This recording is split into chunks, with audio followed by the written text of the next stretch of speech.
नमस्कार। आज 8 मार्च है, दिन शनिवार। आइए जानते हैं बिहार के 30 फटाफट बड़ी खबरों को। सीएम नीतीश कुमार राजद की महिला एमएलसी उर्मिला ठाकुर पर भड़क गए। पूर्व सीएम राबड़ी देवी की तरफ इशारा करते हुए बोले, इसके हस्बैंड टूट गए तो अपना वाइफ को बना दिया। उर्मिला स्कूलों से जुड़ा सवाल पूछ रही थी, जिसको सुनते ही मुख्यमंत्री का गुस्सा फूट पड़ा। पूर्व सीएम राबड़ी देवी के लिए सीएम नीतीश कुमार ने जिस तरह की भाषा का इस्तेमाल किया है वो सही नहीं है, ये कहना है नेता प्रतिपक्ष तेजस्वी यादव का। मुख्यमंत्री की भाषा होती है, एक पद की गरिमा होती है, और जब आपसे पहले वो मुख्यमंत्री बने। नालंदा के डीटीओ अनिल कुमार दास के कई ठिकानों पर विजिलेंस विभाग की टीम ने रेड मारी है। 1 करोड़ की ज्वेलरी, 1.5 करोड़ की प्रॉपर्टी के पेपर समेत 2 लाख कैश और महंगे जूते जब्त किए गए हैं। ये कार्रवाई आय से अधिक संपत्ति के मामले में की गई है। पटना में शराब तस्करों ने 20 बारातियों को रौंद दिया। 5 की हालत गंभीर है। ये हादसा एम्स गोलंबर के पास हुआ। सभी घायलों को प्राइवेट अस्पताल में भर्ती करा दिया गया है। चश्मदीदों ने बताया कि पुलिस कार का पीछा कर रही थी। भागने की कोशिश में ड्राइवर सभी को कुचलता चला गया। मैं किसी पार्टी का नहीं, हिंदुत्व का विचारक हूँ। गोपालगंज में अपनी कथा के दूसरे दिन बाबा बागेश्वर पंडित धीरेन्द्र शास्त्री ने ये बातें कही। उन्होंने बताया कि 8 मार्च को दिव्य दरबार लगेगा। जेडीयू एमएलसी रीना यादव विधान परिषद में फूट फूट कर रोने लगी। महिला दिवस को लेकर उन्होंने सीएम नीतीश कुमार की तारीफ में एक कविता पढ़ी। इस पर राजद के सदस्यों ने उन्हें चापलूस कह दिया। इसी बात से रीना आहत हो गईं। उनको बुढ़ा बोल रहे हैं, उनसे बुढ़ा तेजस्वी जी हैं। केंद्रीय मंत्री जीतन राम मांझी ने ये पलटवार नेता प्रतिपक्ष के उस बयान पर किया है जिसमें उन्होंने नीतीश कुमार को खटारा बताया था। मांझी बोले, तेजस्वी में अनुभव की कमी है, मुख्यमंत्री बिल्कुल ठीक है। कटिहार जंक्शन से रेल पुलिस ने 70 किलो चांदी के गहने जब्त किए हैं। साथ ही 2 तस्करों को भी गिरफ्तार किया है। दोनों पश्चिम बंगाल के रहने वाले हैं। इन गहनों को हाटे बाजार एक्सप्रेस से ला रहे थे। पटना के गांधी मैदान में आध्यात्मिक गुरु श्री श्री रविशंकर 1000 साल पुराने पवित्र शिवलिंग लेकर पहुंचे। इन्हें श्रद्धालुओं के दर्शन के लिए स्थापित किया जाएगा। उप मुख्यमंत्री विजय सिन्हा और मंत्री प्रेम कुमार भी कार्यक्रम में शिरकत करने पहुंचे थे। बिहार के मौसम में लगातार बदलाव जारी है। वहीं 8 व 9 मार्च को हिमालय के पास बन रहे पश्चिमी विक्षोभ की वजह से प्रदेश के 6 जिले किशनगंज, पूर्णिया, कटिहार, भागलपुर, बांका व जमुई जिले के 1 या 2 स्थानों पर हल्की वर्षा, मेघ गर्जन, बिजली गिरने और झोंके के साथ 30 से 40 किलोमीटर प्रति घंटे की रफ्तार से हवा का प्रवाह जारी रहने को लेकर येलो अलर्ट जारी किया गया है। होली पर बिहार और यूपी जाने वाले यात्रियों के लिए राहत की खबर है। भारतीय रेलवे ने वंदे भारत एक्सप्रेस समेत कई स्पेशल ट्रेनें चलाने का ऐलान किया है। ये ट्रेनें 7 से 21 मार्च तक अलग अलग तारीखों में चलेंगी, जिससे यात्रियों को कंफर्म टिकट मिलने में आसानी होगी। सोमवार को छोड़कर हर दिन सुबह 8:30 बजे दिल्ली से और पटना से सुबह 5:30 बजे रवाना होगी। ज़मीन के दाखिल खारिज की प्रक्रिया को आसान बनाने के लिए बिहार सरकार ने इसे ऑनलाइन कर दिया है। अब म्यूटेशन के लिए आपको किसी अधिकारी से मिलने या किसी दफ्तर के चक्कर लगाने की ज़रूरत नहीं होगी। आप घर बैठे ही इसके लिए biharbhumi.bihar.gov.in पर जाकर आवेदन कर सकते हैं। बिहार का प्रसिद्ध सुधा ब्रांड अब अंतर्राष्ट्रीय बाजार में अपनी पहचान बनाने को तैयार है। मुख्यमंत्री नीतीश कुमार ने शुक्रवार को Bihar state milk cooperative federation के उत्पादों के पहले निर्यात खेप को हरी झंडी दिखाई।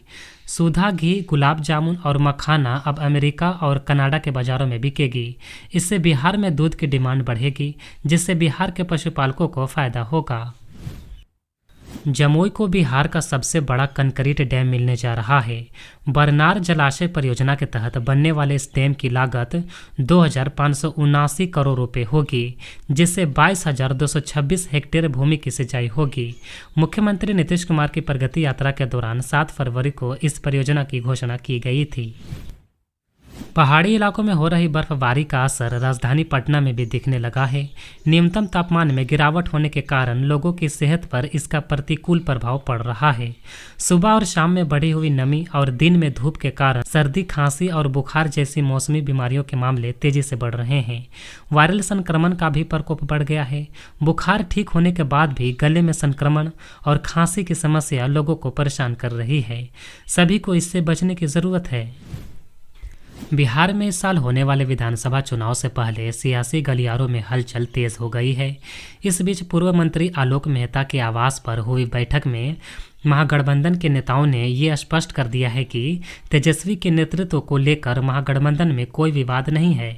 साथ ही बैठक में तेजस्वी के नेतृत्व में आगामी चुनाव को लेकर प्लानिंग की गई।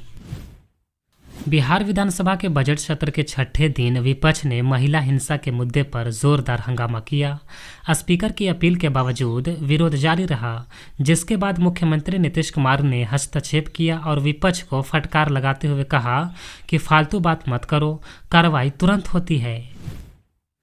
लोजपा आर के अध्यक्ष सह केंद्रीय मंत्री चिराग पासवान ने लोहार जाति को अनुसूचित जनजाति में शामिल करने का केंद्र सरकार से अनुरोध किया है। इस मामले में उन्होंने पीएम मोदी, गृह मंत्री अमित शाह और केंद्रीय जनजातीय मंत्री को पत्र लिखा है। मनी लॉन्ड्रिंग केस में ईडी की पटना स्थित स्पेशल कोर्ट ने आईएएस संजीव हंस की जमानत याचिका खारिज कर दी है। 21 फरवरी 2025 को स्पेशल कोर्ट ने अपना आदेश सुरक्षित रख लिया था। इसी मामले में ईडी ने संजीव हंस को पटना से गिरफ्तार कर 18 अक्टूबर 2024 को जेल भेजा था। बीपीएससी 17वीं की मुख्य परीक्षा पर रोक लगाने से पटना हाईकोर्ट ने इनकार कर दिया है। साथ ही कोर्ट ने बीपीएससी को अर्जी में उठाए गए सवालों का जवाब देने के लिए जवाबी हल्फनामा दायर करने का आदेश दिया है। अब 18 मार्च को अगली सुनवाई होगी। विधान परिषद में नेता प्रतिपक्ष राबड़ी देवी पर नीतीश कुमार के बयान पर पलटवार करते हुए तेजस्वी यादव ने कहा कि अब मुख्यमंत्री की जो स्थिति है उस पर हमको तरस आता है। उनकी गिरती सेहत ये साबित करती है कि अब ये बिहार चलाने योग्य नहीं रह गए हैं। होली को लेकर आने वाली लगभग सभी ट्रेनें फुल पहुंच रही हैं। काम के सिलसिले में देश के अलग अलग शहरों में रहने वाले लोग अपने परिवार के साथ बड़ी संख्या में वापस घर लौट रहे हैं। दिल्ली, मुंबई, हरियाणा, पंजाब, गुजरात, पश्चिम बंगाल आदि राज्यों की ओर से आने वाली ट्रेनों में सबसे अधिक भीड़ देखी जा रही है। बिहार सरकार के पथ निर्माण मंत्री नितिन नवीन शुक्रवार को विधानसभा में विभाग का 68 अरब 6 करोड़ 53 लाख 49 हजार रुपये का बजट पेश किया। इस दौरान उन्होंने कहा कि मुख्यमंत्री के द्वारा राज्य के किसी भी कोने से राजधानी पटना 5 घंटे में पहुंचने का निर्धारित लक्ष्य को हमने प्राप्त कर लिया है। वर्ष 2027 तक हम इस लक्ष्य को 4 घंटे में पहुंचने को लेकर कार्य को चला रहे हैं। कटिहार से कांग्रेस सांसद तारिक अनवर ने एक सवाल के जवाब में कहा कि बिहार विधानसभा चुनाव में आरजेडी ही बड़े भाई की भूमिका में रहेगा। जिस पार्टी के विधायक ज्यादा होंगे मुख्यमंत्री उसी पार्टी का होगा। तेजस्वी यादव ने शराबबंदी पर नई बहस छेड़ दिया है। सरकार बनने पर ताड़ी की बिक्री पर लगी रोक हटाने की बात कही। इस पर पलटवार करते हुए बीजेपी नेता मनोज तिवारी ने कहा कि इस देश में भारतीय जनता पार्टी है जिसके नेताओं का सीना 56 इंच का है और बाकी लोगों का 56 इंच का जीभ है। जिसका 56 इंच का जीभ है वे कुछ भी बोल सकते हैं। प्रशांत किशोर ने बिहार की जनता के लिए बड़ा ऐलान किया है। कहा है कि जन स्वराज की सरकार बनी तो सस्ता लोन, पेंशन, रोजगार जैसे मुद्दों पर प्राथमिकता के आधार पर काम करेंगे। बिहार के विभिन्न पंचायती राज संस्थानों ने 20,000 करोड़ से अधिक की राशि का हिसाब नहीं दिया है।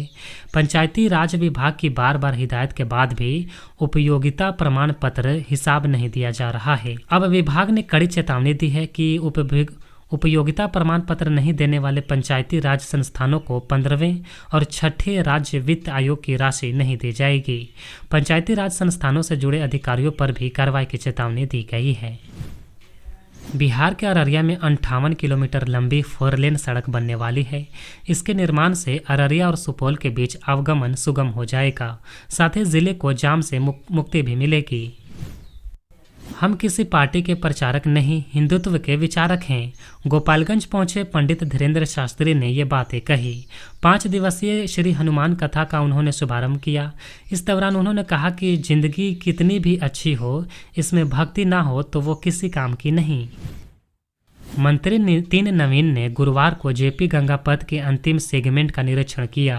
इस दौरान उन्होंने कहा कि आगामी 31 मार्च से संगठन घाट से दीदारगंज तक गाड़ियां दौड़ने लगेंगी। इस तरह दीघा से दीदारगंज तक जेपी गंगा पथ की लंबाई 21 किलोमीटर हो जाएगी, जिससे पटना के पूर्वी तथा पश्चिमी भाग के बीच आवागमन सुगम हो जाएगा। बिहार के पश्चिम चंपारण के बगहा में एक किसान ने अनोखे तरीके से आलू की खेती की है। आलू को खेत के अंदर उगाने के बजाय किसान ने उसे हवा में उगाया है। इसे एयर पोटैटो कहा जा रहा है। इस फसल को देखते हुए दूर दूर से लोग पहुंच रहे हैं। इस फसल को देखने के लिए दूर दूर से लोग पहुंच रहे हैं। अंतर्राष्ट्रीय कबड्डी महासंघ IKF ने महिला कबड्डी विश्व कप 2025 की मेजबानी भारत को सौंपने की घोषणा की है। ये प्रतिष्ठित टूर्नामेंट 1 जून से 13 जून 2025 तक बिहार के ऐतिहासिक शहर राजगीर में आयोजित होगा। बिहार के गांव में सुधा उत्पाद के आउटलेट खुलेंगे। यहां दूध, दही, पेड़ा और गुलाब जामुन सहित सुधा के अन्य सभी उत्पाद मिलेंगे। दुग्ध उत्पादक संघ लिमिटेड के माध्यम से राज्य की सभी 8053 पंचायतों के पंचायत सरकार भवन में ये आउटलेट खुलेंगे। घर में किसी मेहमान के आने पर ग्रामीणों को अपने पंचायत से बाहर स्थित दुकानों पर जाकर मिठाई या अन्य उत्पाद लाने की मजबूरी भी नहीं रहेगी। नालंदा जिले के गिरियक थाना क्षेत्र में राष्ट्रीय बाल अधिकार संरक्षण आयोग के सदस्यों ने स्थानीय पुलिस की मदद से जबरन ऑर्केस्ट्रा में काम करने वाली एक नाबालिग समेत 3 लड़कियों को मुक्त कराया है।